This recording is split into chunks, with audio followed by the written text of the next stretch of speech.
Can I just tell you how much I hate being brain damaged and not understanding the sensitives of other people?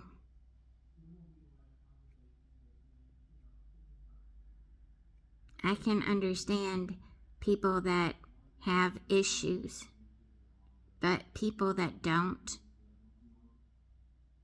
I've lost friends. I've lost family. I've lost so much because of the way I think and the way I am and how I present myself. And it's sad. It makes me sad a lot. Lost doctors, lost all kinds of things because I can't control my thoughts when I'm by myself. When I'm with other people, that's a different story because I have that social interaction. But when I'm by myself, I'm no good.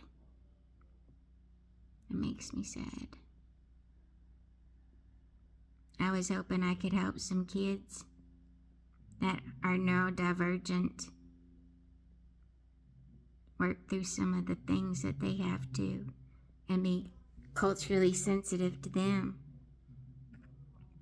I was hoping I could work with this kid again. I bought him books to draw in so that he has that concrete part of his existence and not just loose papers. Because if he has a book that he can go back and look at, then it'll make sense to him because it's his own personal book. And I thought of things that would help other neurodivergent children, such as when they get overstimulated, it's hard for them to articulate what's going on with them. I thought maybe going to the zoo when there was nobody around, like in the morning when people just go for walks, that would be something that would be kind to a lot of children with impulse control and issues, as well as impulse control, as well as thoughts that are racing. Because these kids, they think differently than a neurotypical. They think faster. And because they have to negotiate a brain healthy world, they have to have skills that somebody that doesn't have them cannot teach. It's difficult. I noticed that being overstimulated can cause problems. And being around a bunch of kids in certain settings is not beneficial. I'm sorry if I'm offending you. Maybe some part of you needs to be offended to break out of your own personal bubbles. Because life is for the living. And I've almost died several times over. Having brain surgery is no fun.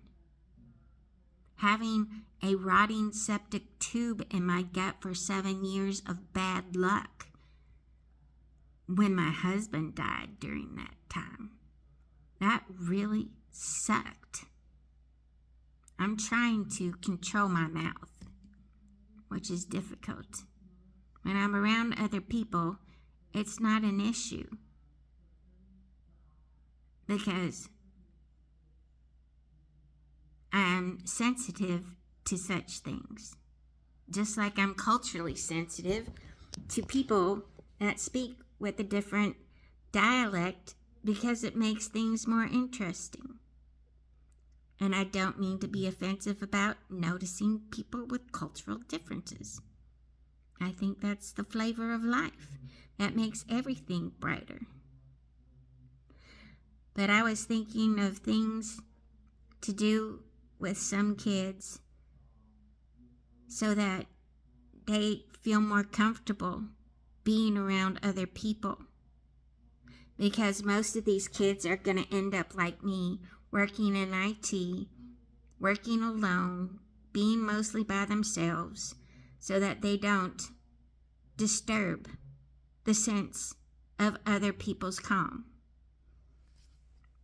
And that's something that somebody that isn't neurotypical will never, ever, ever understand, because you fit in. You don't have a bad day or you have a bad hour. We have bad days, bad weeks, bad months, bad years. And teaching someone about neurofeedback, and one of the best things that I ever did was EMDR therapy. And those kinds of things aren't necessarily taught in the district because you don't have the time to spend with each child to teach them these things. And most teachers don't know about it because they don't experience these things themselves.